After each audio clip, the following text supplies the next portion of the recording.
กราบสวัสดีครับเพื่อนๆพี่น้องทุกคนครับมาพบกับผมคนหัวร้านชาแนลกันแล้วนะครับวันนี้คนหัวร้านพากินอันนี้เลยครับผมพาพี่น้องมากินอุ้ยจะคว่ำตำสองใจใครจะทำไมเหรอ ตำสองใจครับผมอันนี้จะเป็นกุ้งสะดุ้งนะครับแล้วก็ปลาหมึกกระดองนี่ครับแซ่บๆกันอีกแล้วไปก่อนไปแซ่บกับคนหัวร้านช่วยเป็นกำลังใจให้ผมด้วยการกดติดตามกด Subscribe กดไลค์กดแชร์และที่สำคัญอย่าลืมกดกระดิ่งติ๊งติ๊งติ๊งติ๊งให้คนหัวร้านด้วยนะครับผมเราไปกินกันเลยไปเนี่ยครับแซ่บๆกันอีกแล้วเนี่ยดูดิตำสองใจ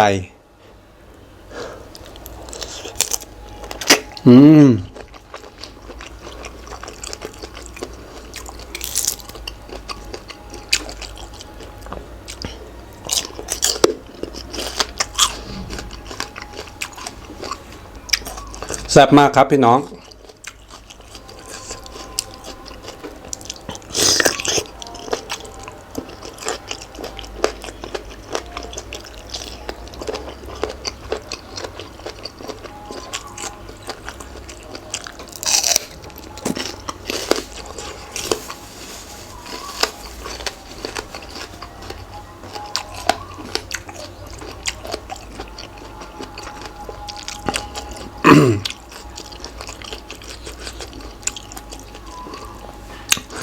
คนหัวร้านขอขอบคุณพี่น้องทุกคนเลยนะครับที่ติดตามรับชมคลิปของคนหัวร้านและผู้สนับสนุนทุกคนอุตส่าห์เสียเวลามาดูคลิปของคนหัวร้านขอขอบคุณมากจริงๆเลยนะครับผมขอบคุณมากครับ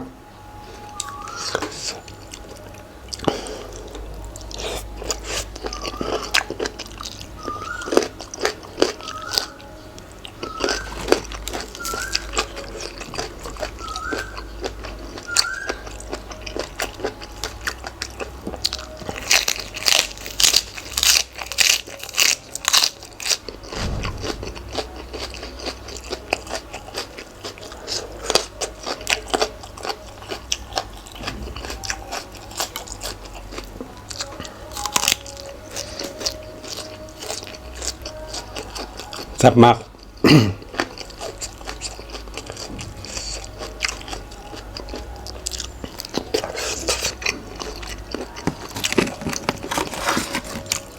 น้ำปลาร้า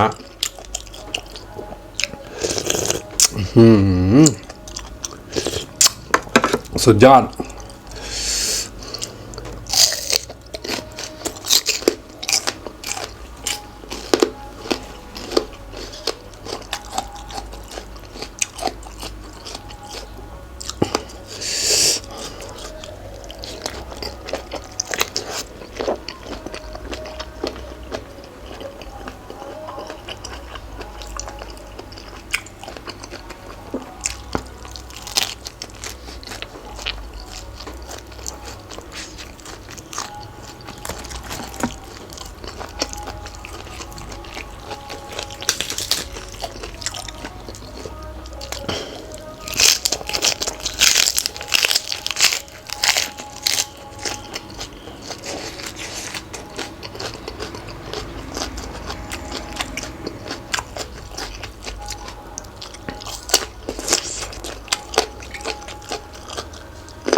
โรยสตอด้วยนะครับ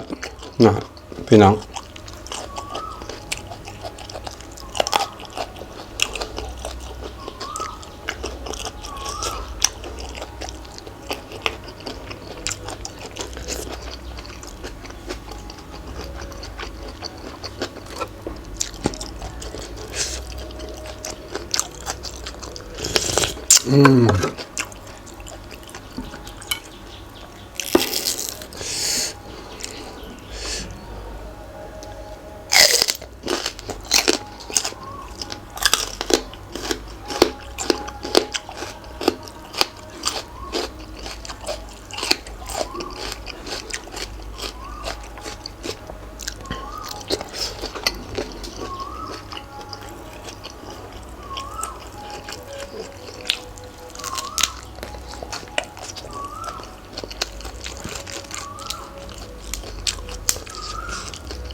ชะอมอ่อนมาก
แซ่บมาก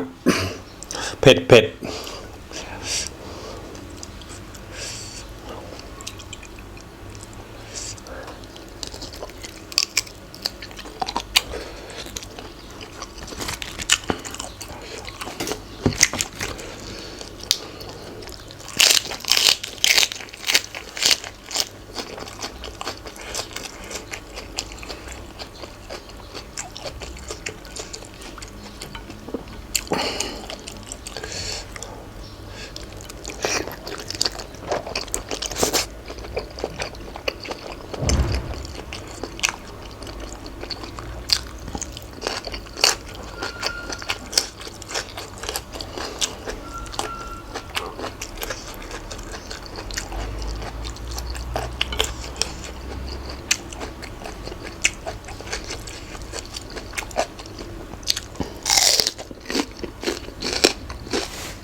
สุดยอดอร่อยมากครับพี่น้องแซ่บๆ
จับ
แซ่บมากครับพี่น้อง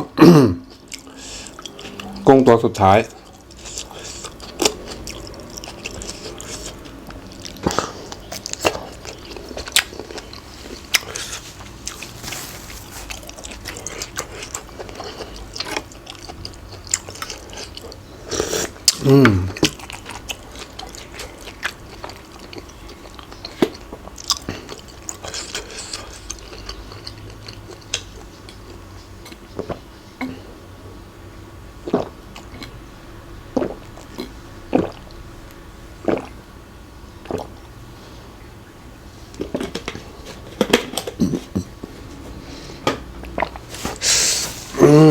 อิ่มโอเคครับเรียบร้อยครับผมกราบขอบคุณพี่น้องทุกคนที่ให้เกียรติติดตามรับชมคลิปของคนหัวล้านขอให้ทุกคนมีสุขภาพแข็งแรงเฮงๆรวยๆทุกคนเลยนะครับผมสวัสดีครับ